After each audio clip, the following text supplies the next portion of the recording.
Tapos na po yung pang-apat na pinto mga boss. Kakabitan ko na lang siya dito ng mga bossing. Bisagra, yung pang swing door niya mga boss. Ito na lang yung last.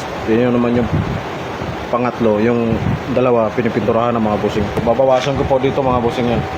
So ito po yung bisagra na ikakabit ko mga bossing. Worth 4,200 po ito mga boss.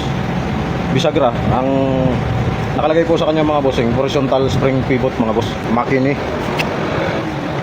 Ito po yung dito sa baba mga boss. Ito naman yung sa ibabaw. Maliit lang yung sa ibabaw mga boss. Pag install naman yan mga bossing nandito. Ang nakalagay po dito mga bossing, 1 and 1/2 inches mga boss. Sentro nito mga bossing. Ayan. Ngayon nilulubog natin ito mga boss. Nakaganyan kasi siya mga bossing. Ang guhit ko lang ito mga bossing, dito lang sa labas.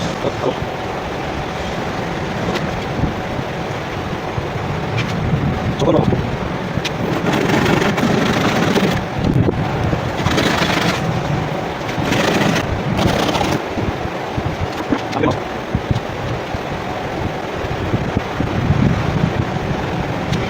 papaitin ko na lang ito mga bossing.